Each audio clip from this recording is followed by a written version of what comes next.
दोस्तों आज एक बहुत खतरनाक टॉपिक है, अवैध कब्जे को हटाने के लिए क्या है कानून व नियम।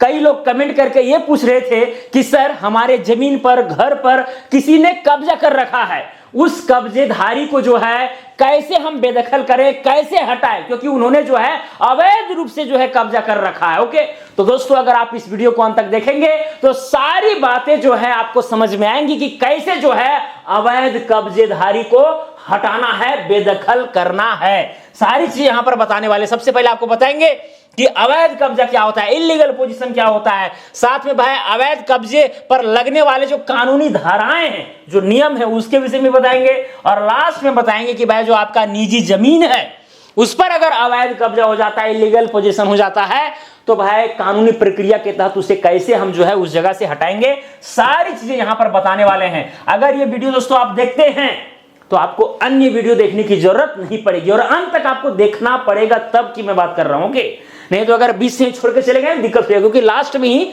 आपको बताएंगे फाइनली कि भाई कैसे आपको हटाना है, बेदखल करना है उस अवैध कब्जेधारी व्यक्ति को। ओके, चलिए तो सबसे पहले देखते हैं कि भाई अवैध कब्जा क्या होता है।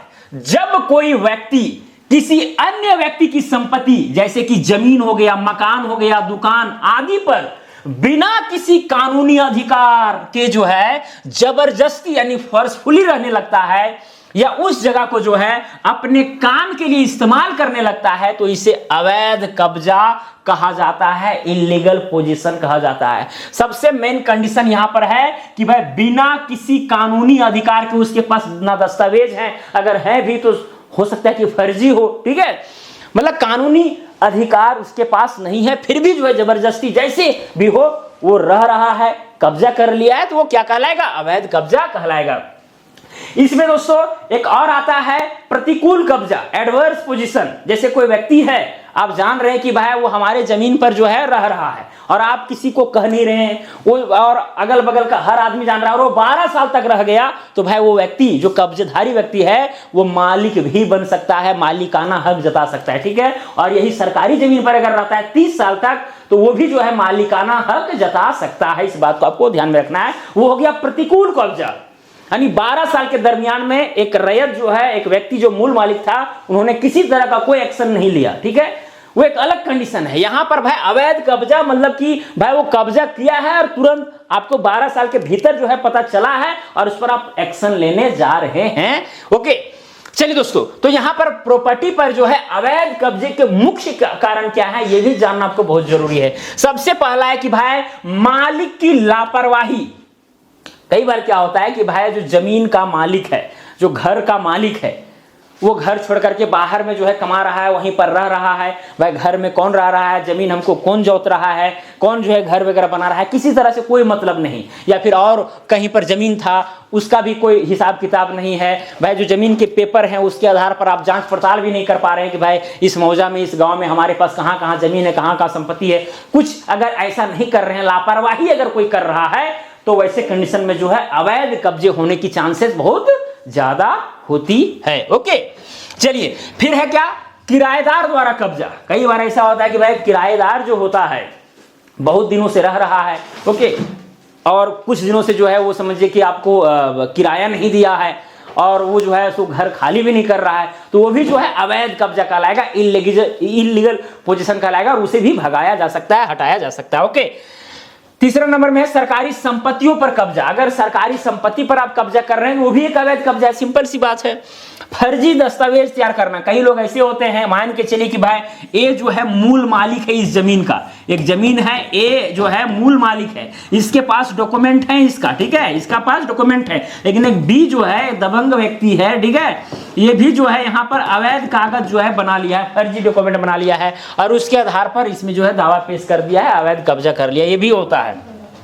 प्रॉपर्टी विवाद। कई बार ऐसा होता है कि भाई एक जमीन है, उसमें 2-3-4 भाई हैं, ओके, विवाद हुआ, कोई एक कमजोर भाई है, उसके जमीन पर जो है अवैध रूप से कब्जा कर लिया कि अब तुमको जमीन में हिस्सा नहीं देंगे, इस टाइप की मामला आता है, ओके, और जो है कब्जा कर लिया जाता है, तो वो भी जो है अवैध कब्जा कहलाएगा, इल्लीगल कब्जा कहलाएगा, पोजीशन कहलाएगा। ओके, तो प्रॉपर्टी विवाद के कंडीशन में भी जो है कई बार कब्जा कर लिया जाता है। फिर भू माफिया, बहुत बड़ा एक कंडीशन है, भू माफिया यानी दबंगई लोग जो है जिनका कनेक्शन जो है नेता मंत्री से रहता है, ठीक है, पार्टी से रहता है, वे लोग जो है कब्जा करने का प्रयास करते हैं भूमाफिया बन करके, ओके, और फर्जी डॉक्यूमेंट बनाते हैं और जबरदस्ती काबिज करते हैं, और एक जो नॉर्मल इंसान है वो कुछ कर भी नहीं पाता है, तो वो भी जो है अवैध कब्जा कहलाता है। कई राज्यों में तो भाई एंटी भूमाफिया पोर्टल भी खुल गया है कि अगर भाई कब्जा है एंटी भू मतलब कि अगर अवैध कब्जा किसी ने कर रखा है तो उस पर जाकर के आप आवेदन भी कर सकते हैं एंटी भूमाफिया पोर्टल के ऊपर जाकर के, ओके। चलिए, तो अवैध कब्जा के विषय में दोस्तों आपको समझ में आ गया होगा संक्षिप्त रूप से, ओके। चलिए अब बात करते हैं कि भाई अवैध कब्जे पर लगने वाले जो कानूनी धाराएं हैं, नियम है, वो क्या क्या है। तो भाई अवैध कब्जा तो भाई गंभीर समस्या है ही, क्योंकि भाई किसी का जमीन है उस पर आप अवैध रूप से आप काबिज कर लिए, एक तो भाई उसका जमीन तो आप हड़प ही रहे हैं, दूसरा चीज की उसका भाई आत्मसम्मान पर भी ठेस पहुंच रहा है कि भाई उसके अंदर में उतना क्षमता नहीं कि भाई वो जो कब्जा कर रखा है उसको रोक पाए। तो यहां पर दो चीज का नुकसान है, एक तो संपत्ति का है, साथ में आत्मसम्मान का भी नुकसान है, ओके। तो जिसे रोकने के लिए जो है कानूनी प्रावधान, लीगल प्रोविजंस जो है बनाए गए हैं, जैसे कि भारतीय न्याय संहिता बीएनएस की धाराएं। पहले भाई आईपीसी था, इंडियन पिनल कोड, सीआरपीसी था, क्रिमिनल प्रोसीजर कोड, तो उसे बदल दिया गया और 1 जुलाई 2024 से जो है आपका बीएनएसएस जो है लागू हुआ है, ओके। तो भाई भारतीय न्याय संहिता यानी बीएनएस की धाराएं में यहां पर धारा 329 जो है उसके अंतर्गत, अगर देखिए ये कब्जा से रिलेटेड ये सब सेक्शन है, ठीक है, ध्यान में रखना है कि ये सब सेक्शन के तहत जो है कार्रवाई आप जो है जो इलीगल पोजीशन किए हुए हैं उसके ऊपर कर सकते हैं। तो 329 क्या कहता है, अगर कोई व्यक्ति बिना अनुमति के यानी कि परमिशन के जो है किसी अन्य व्यक्ति के संपत्ति में घुस जाता है या उस पर जो है जबरदस्ती कब्जा कर लेता है तो यह आपराधिक अतिक्रमण यानी क्रिमिनल ट्रेसपास माना जाता है। इसके लिए 1 साल तक जेल या जुर्माना दोनों हो सकते हैं, ओके। फिर एक है धारा 351, अगर अवैध कब्जा करने वाला व्यक्ति जो है धमकी देता है, क्या देता है, धमकी देता है या हिंसा या वायलेंस का डर दिखाता है, मारकाट करने के लिए उतारू हो जाता है, तो वो आपराधिक धमकी यानी क्रिमिनल इंटिमिडेशन माना जाएगा और उसका मामला बन जाएगा जिसकी सजा जो है 2 से लेकर के 7 साल की जेल हो सकती है। फिर धारा 324 क्या कहता है, यदि कोई व्यक्ति संपत्ति को नुकसान पहुंचाकर जो है कब्जा करता है तो इसे आपराधिक नुकसान जो है कहा जाएगा, माना जाएगा, ठीक है। धारा 324 किसका, बीएनएस का। और 324 में आईपीसी ने क्या था कि भाई अगर धारदार हथियार से जो है किसी पर अब हमला करते हैं तो भाई 324 सेक्शन लगता था, लेकिन बीएनएस में जो है बहुत धाराएं चेंज हो गई, ओके। तो ये सारे धाराएं हैं बीएनएस के अंतर्गत जो भाई जो अवैध कब्जेधारी है उसके ऊपर लग सकता है। और यहां पर क्या है, भारतीय नागरिक सुरक्षा संहिता यानी कि बीएनएसएस की धाराएं, ओके। इसमें क्या है, धारा 164 है, यदि किसी संपत्ति पर जो है विवाद है और झगड़े की संभावना है तो पुलिस जो है मजिस्ट्रेट की सहायता से कब्जा करने वाले को उस जगह से हट जाने का आदेश दे सकती है। इस बात को आपको ध्यान में रखना है। धारा 165 कहता है यदि विवाद अधिक गंभीर हो तो अदालत जो है संपत्ति को सील कर सकती है और उस संपत्ति को जो है सरकार के कब्जे में रख सकती है जब तक कि जो है असली मालिक का फैसला ना हो जाए कि भाई उस जमीन का असली मालिक कौन है। क्योंकि देखिए भाई किसी ने अगर कब्जा कर रखा है तो उसके पास कुछ ना कुछ फैक्ट होंगे, चाहे जो कुछ भी हो। कई बार जो है गैर फैक्ट के भी कब्जा कर लिए जाते हैं, वो अलग मैटर है, लेकिन कुछ ना कुछ हो सकता है, फर्जी डॉक्यूमेंट हो या और कुछ हो के। एक तो रियल है, एक जमीन का दो मालिक कैसे हो सकता है, ठीक है। तो जो रियल वाला है जब तक ये फैसला नहीं आता है तब तक उस जमीन को जो है सरकार के कब्जे में भी रखा जा सकता है। अगर मामला गंभीर हो, ज्यादा वहां पर जो है वायलेंस यानी कि वहां पर हिंसा होने की चांसेस अगर रहती है तो, ओके। चलिए फिर दोस्तों एक और कानून है विशेष राहत अधिनियम 1963 और इसकी धारा 5 और 6 क्या कहती है उसको सुनिए। धारा 5 का कहना है कि यदि किसी संपत्ति के मालिक को अवैध रूप से जो है बेदखल यानी एविक्ट किया गया हो तो इस कानून की धारा 5 के तहत जो है अदालत में दावा कर सकता है और न्यायालय उसे संपत्ति लौटाने का आदेश दे सकती है, ओके। फिर धारा 6 क्या है, यदि किसी व्यक्ति को उसकी संपत्ति से जबरदस्ती निकाला गया हो तो वह अपना मालिकाना हक साबित किए बिना, ठीक है, अदालत से कब्जा वापस दिलाने की मांग कर सकता है। हालांकि अदालत भाई डिमांड करेगा, ठीक है, सबूत का, वो अलग मैटर है, लेकिन एक सेक्शन बना हुआ है कि भाई अगर आपका जमीन है, मेरा जमीन है, हम मालिकाना हक जो है साबित नहीं करेंगे फिर भी जो हमको कब्जे चाहिए, ठीक है, तो इस तरह से डिमांड कर सकता है। वो कोर्ट का कार्रवाई जो है वो चलेगी, उसमें देखा जाएगा। ओके, चलिए, तो भाई थोड़ा बहुत आप कानून के विषय में जानेंगे कि भाई क्या है अवैध कब्जा से रिलेटेड कानून। ओके, अगर आप केस मुकदमा करते हैं तो यही सब सेक्शन जो है आपके जो वकील है, जो एडवोकेट है, वो लगाएंगे। ओके, इस बात को आपको ध्यान में रखना है। चलिए, अब बात आती है कि भाई निजी जमीन है, आपका जमीन है, सपोज कीजिए कि भाई ये आपका जमीन है, ये आपका जमीन है। हो सकता है कि भाई इस जमीन के कुछ हिस्सा को कब्जा कर लिया हो या पूरे को कब्जा कर लिया हो, कुछ भी हो सकता है। ओके, मान के चलिए कि भाई ये वाला जो पार्ट है, इतना पार्ट को जो है किसी ने कब्जा कर रखा है, इतना पार्ट को, ठीक है, ये कब्जा में है। और किसके कब्जा में है? बी के कब्जा में है, बी के कब्जा में है। लेकिन इसका जो मूल मालिक है वो कौन है? ए। ए जो है क्या है? मूल मालिक है। ओके, बी ने कब्जा कर रखा है इतना जमीन पर, हो सकता है पूरा भी किया हो। अब ऐसे कंडीशन में भाई बी को जो है कैसे हटाया जाए, क्या किया जाए? सबसे पहली बात तो ये है दोस्तों, आप ध्यान हमेशा जो है तुरंत कानूनी कार्रवाई में उतर नहीं जाइएगा। पहले क्या होता है भाई, आप गांव स्तर तक जो है, पंचायत स्तर पर जो है उस चीज को निपटाने का प्रयास कीजिएगा। भाई अगर थोड़ा बहुत अगर कब्जा कर रखा है तो भाई आप अमीन को बुलाइए, नापी करवाइए। ओके, कई बार ऐसा होता है कि भाई जो कब्जा किए हुए बहुत मजबूत पार्टी होता है, तो जिसकी लाठी उसके भैंस वाला धरातल पर हिसाब हो जाता है। ओके, तो कानूनी प्रक्रिया अपनानी पड़ती है, अलग बात है। लेकिन अगर सुलझने लायक है कि भाई आपके गांव में पंचायत स्तर पर ही सुलझ जाए, तो जितना संभव प्रयास हो आप कर लीजिए। जब लगे कि भाई पंचायत स्तर से सुलझने वाला नहीं है, कई बार यहां पर अमीन आ रहा है, सर्वेयर आ रहे हैं नापी करने के लिए, नापी हो भी नहीं पा रहा है, और बी जो है अमीन को भी कई बार जो है डरा धमका करके मार करके भगा दे रहा है। इस तरह से भी यहां पर मामले होते हैं। ओके, चलिए, जो कुछ भी हो, तो पंचायत स्तर पर समझिए कि मामला आपका नहीं संभला। ये बी जो है, जो अवैध कब्जा जो किए हुए है, वो खाली नहीं किया। अब क्या किया जाएगा ए के द्वारा? देखिए, सबसे पहला चीज कि भाई ए को जो है मालिकाना हक साबित करने के लिए जो जरूरी दस्तावेज हैं उसे प्रिपेयर करना होगा। जैसे अगर मान के चलिए कि भाई वो खतियानी जमीन हो, तो भाई खतियान जो है उसको इकट्ठा करना, अगर नहीं है भाई खोज खाज करके किसी तरह से लाना होगा। खतियान खो गया है तो भाई उसे आप निकलवाइए, जिला अभिलेखागार में जाइए, वहां से निकलवाइए। ठीक है, अगर मान के चलिए भाई रजिस्ट्री वाला जमीन है, ठीक है, तो जो रजिस्टर डीड है, रजिस्टर्ड डीड जो है वो आपके पास होना चाहिए। या फिर दान का जमीन है तो भाई दान पत्र होना चाहिए। ठीक है, दान पत्र होना चाहिए, या फिर एक्सचेंज डीड है या जो भी हो। ठीक है, दान पत्र हो गया। ओके, यानी जमीन संबंधी जो भी दस्तावेज आपके पास हैं, जो मालिकाना हक आपको प्रदत्त कर रहा है, दे रहा है, उस डॉक्यूमेंट को आप जरूर प्रिपेयर करें, क्योंकि भाई उसी के आधार पर जो है आगे आपको पोजीशन मिलने वाला है। वो जो अवैध कब्जेदारी है उसे खाली किया जाएगा। ये आपको जो है प्रिपेयर रखना है, तैयार रखना है। साथ में भाई इस पर आपने कब कब्जा किए हुए थे, ठीक है, इस बात को भी आपको ध्यान में रखना है। उसके लिए भाई आपके पास भाई इस जमीन के आसपास का फोटो होगा, वीडियो होगा। ओके, तो ये सब भी जो है आपको ध्यान देना है।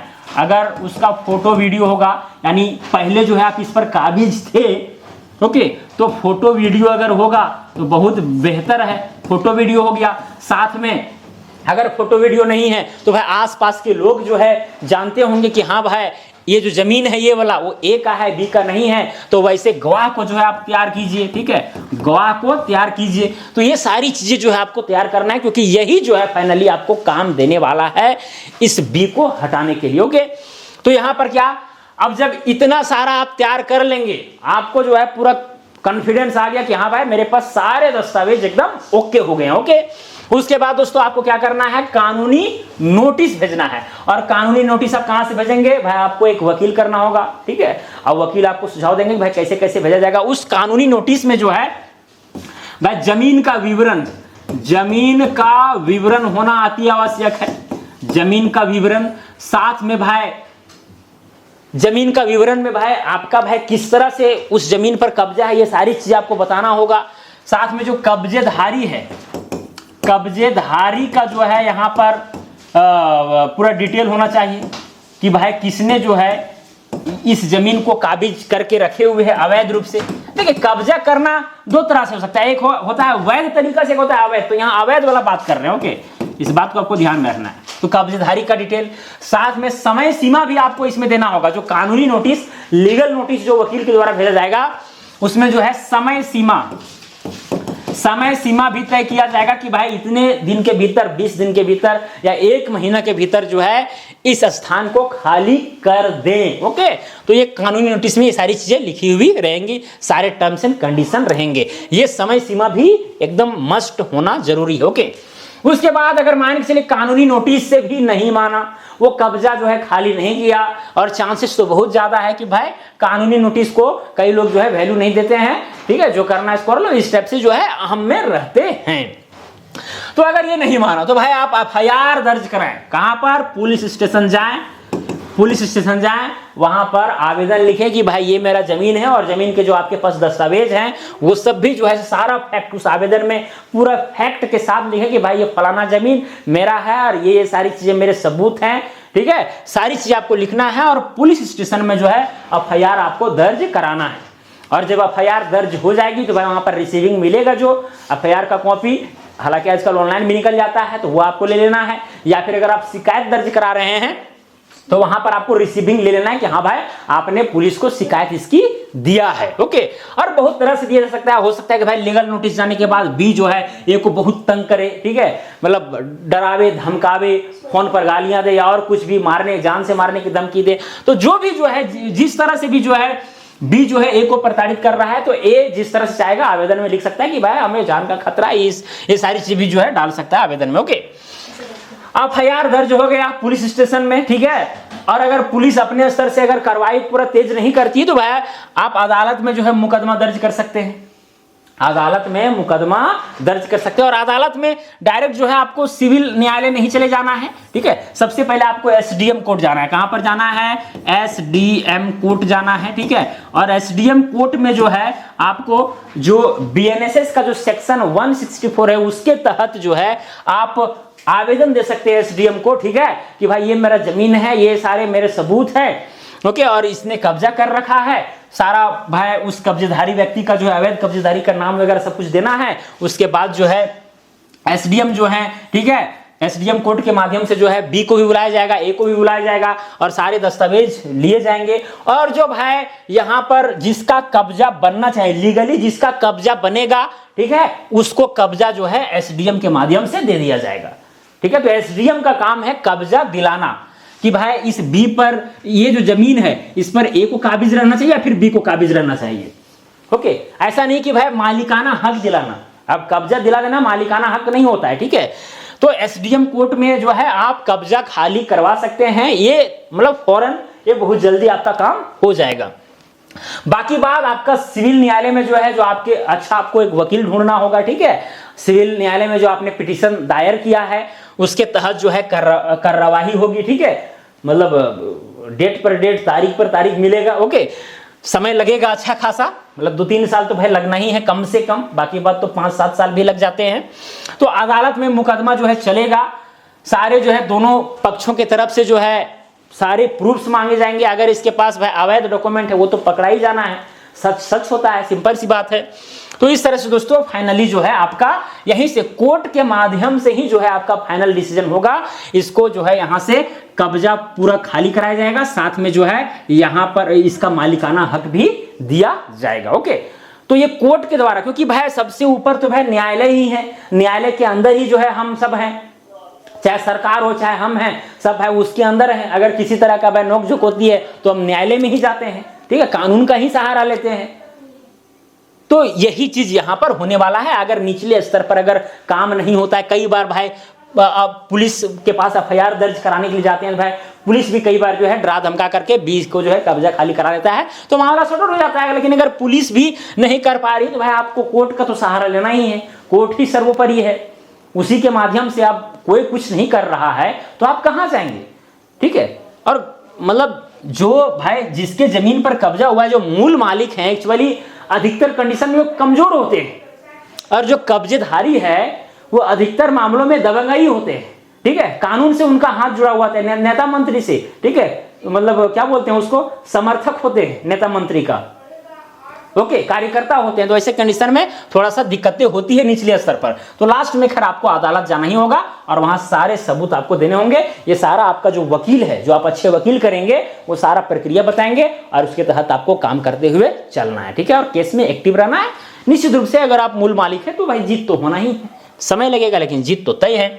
अगर आप नगर निगम से हैं, ठीक है, नगर निगम क्षेत्र में अगर अवैध कब्जा की बात है तो नगर निगम में भी जो है शिकायत कर सकते हैं। ओके, चलिए दोस्तों, तो मुझे उम्मीद है कि आपको एकदम पूरा जानकारी मिल गया होगा कि भाई अवैध कब्जा हमें कैसे हटाना है। पहले पंचायत स्तर पर, वहां भी अगर नहीं सुधरा तो कहां जाना है, ये तो दस्तावेज तैयार करना हो तो खैर अपना काम है, ठीक है। फिर कानूनी नोटिस भेजना है वकील के माध्यम से, अगर इससे भी नहीं माना तो एफआईआर दर्ज कराना है पुलिस स्टेशन में, ठीक है, आवेदन लिखना है। और लास्ट भाई आपका कोर्ट है ही, ठीक है, मुकदमा दायर कीजिए और काम जो है आगे बढ़ाइए। तो चलिए, अगर किसी तरह का कंफ्यूजन होगा तो आप कमेंट करके जरूर बताएं। आज के लिए इतना ही, अब मिलेंगे अगला वीडियो में। जय हिंद, जय भारत।